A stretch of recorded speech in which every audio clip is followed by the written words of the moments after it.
ಪ್ರಚಾರ ಈಗ ನಮ್ಮ ನಿರೀಕ್ಷೆಗೂ ಮೀರಿ ಜನರು ಸ್ಪಂದಿಸ್ತಾ ಇದ್ದಾರೆ. ನಮ್ಮ ನಿರೀಕ್ಷೆಗೂ ಮೀರಿ ಜನ ಸ್ಪಂದಿಸ್ತಾ ಇದ್ದಾರೆ. ಬಿಜೆಪಿಯವರು 4 ವರ್ಷ ಅಧಿಕಾರ ಮಾಡಿ ಏನು ಮಾಡಲಿಲ್ಲ ಅಂತಕ್ಕಂಥದ್ದು ಜನಗಳಿಗೆ ಗೊತ್ತಾಗಿದೆ. ಅವರು ಏನು ಅಭಿವೃದ್ಧಿ ಕೆಲಸಗಳನ್ನು ಮಾಡದೆ ಬರೀ ಲೂಟಿ ಹೊಡೆದ್ರು ರಾಜ್ಯನ ಅಂತಕ್ಕಂಥದ್ದು ಮತದಾರರ ಮನಸ್ಸಿಗೆ ಬಂದಿದೆ. ನಾವು ಮಾಡಿರ್ತಕ್ಕಂಥ 5 ಗ್ಯಾರಂಟಿ ಯೋಜನೆಗಳು ಅವು ಜಾರಿಯಾಗಿದ್ದಾವೆ. 3 ವರ್ಷದಿಂದ ಜಾರಿಯಾಗ್ತಾ ಇದ್ದಾವೆ. ಮತ್ತು ನಂಬಿಕೆ ಬಂದಿದೆ.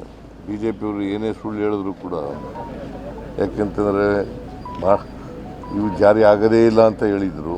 ಒಂದು ಸಾರಿ ರಾಜ್ಯ ಆರ್ಥಿಕವಾಗಿ ದಿವಾಳಿ ಆಗ್ತದೆ ಅಂತ ಹೇಳಿದರು.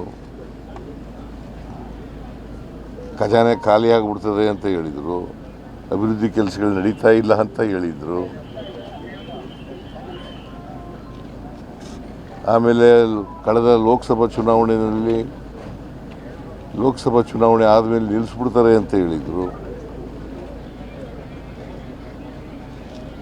ಈಗ ಮುಂದುವರಿಸ್ತಾ ಇದ್ದೇವೆ. ಪ್ರತಿ ವರ್ಷವೂ ಕೂಡ ಸುಮಾರು 52,000 ಕೋಟಿ ರೂಪಾಯಿಗಳನ್ನು ಖರ್ಚು ಮಾಡ್ತಾ ಇದ್ದೀವಿ. ಪ್ರತಿ ವರ್ಷವೂ ಕೂಡ 52,000 ಕೋಟಿ.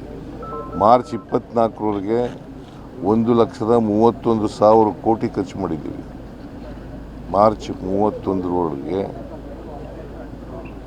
1,31,000 ಕೋಟಿ ಖರ್ಚು ಮಾಡಿದ್ದೀವಿ. ಅದರಿಂದ ಇವು ನಿಲ್ಲ ಪ್ರಶ್ನೆನೇ ಇಲ್ಲ. ಇವನ್ನು ಮುಂದುವರಿಸ್ತಕ್ಕಂಥ ಕೆಲಸ ಮಾಡ್ತೀವಿ. ಸೊ ಇವೆಲ್ಲ ಜನಗಳಿಗೆ ಗೊತ್ತಾಗಿದೆ. ಪ್ರಚಾರ ಈಗ ನಮ್ಮ ನಿರೀಕ್ಷೆಗೂ ಮೀರಿ ಜನರು ಸ್ಪಂದಿಸ್ತಾ ಇದ್ದಾರೆ. ನಮ್ಮ ನಿರೀಕ್ಷೆಗೂ ಮೀರಿ ಜನ ಸ್ಪಂದಿಸ್ತಾ ಇದ್ದಾರೆ. ಬಿ ಜೆ ಪಿಯವರು 4 ವರ್ಷ ಅಧಿಕಾರ ಮಾಡಿ ಏನು ಮಾಡಲಿಲ್ಲ ಅಂತಕ್ಕಂಥದ್ದು ಜನಗಳಿಗೆ ಗೊತ್ತಾಗಿದೆ. ಅವರು ಏನು ಅಭಿವೃದ್ಧಿ ಕೆಲಸಗಳನ್ನು ಮಾಡದೆ ಬರೀ ಲೂಟಿ ಹೊಡೆದ್ರು ರಾಜ್ಯನ ಅಂತಕ್ಕಂಥದ್ದು ಮತದಾರರ ಮನಸ್ಸಿಗೆ ಬಂದಿದೆ. ನಾವು ಮಾಡಿರ್ತಕ್ಕಂಥ 5 ಗ್ಯಾರಂಟಿ ಯೋಜನೆಗಳು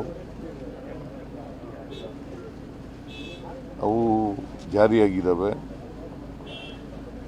3 ವರ್ಷದಿಂದ ಜಾರಿಯಾಗ್ತಾ ಇದ್ದಾವೆ. ಮತ್ತು ನಂಬಿಕೆ ಬಂದಿದೆ. ಬಿ ಜೆ ಪಿಯವರು ಏನೇ ಸುಳ್ಳು ಹೇಳಿದ್ರು ಕೂಡ, ಯಾಕೆಂತಂದರೆ ಇವು ಜಾರಿ ಆಗೋದೇ ಇಲ್ಲ ಅಂತ ಹೇಳಿದರು. ಒಂದು ಸಾರಿ ರಾಜ್ಯ ಆರ್ಥಿಕವಾಗಿ ದಿವಾಳಿ ಆಗ್ತದೆ ಅಂತ ಹೇಳಿದರು. ಖಜಾನೆ ಖಾಲಿ ಆಗಿಬಿಡ್ತದೆ ಅಂತ ಹೇಳಿದರು. ಅಭಿವೃದ್ಧಿ ಕೆಲಸಗಳು ನಡೀತಾ ಇಲ್ಲ ಅಂತ ಹೇಳಿದರು. ಆಮೇಲೆ ಕಳೆದ ಲೋಕಸಭಾ ಚುನಾವಣೆ ಆದಮೇಲೆ ನಿಲ್ಲಿಸ್ಬಿಡ್ತಾರೆ ಅಂತ ಹೇಳಿದರು. ಈಗ ಮುಂದುವರಿಸ್ತಾ ಇದ್ದೇವೆ. ಪ್ರತಿ ವರ್ಷವೂ ಕೂಡ ಸುಮಾರು 52,000 ಕೋಟಿ ರೂಪಾಯಿಗಳನ್ನು ಖರ್ಚು ಮಾಡ್ತಾ ಇದ್ದೀವಿ. ಪ್ರತಿ ವರ್ಷವೂ ಕೂಡ 52,000 ಕೋಟಿ. ಮಾರ್ಚ್ 24ರವರೆಗೆ 1,31,000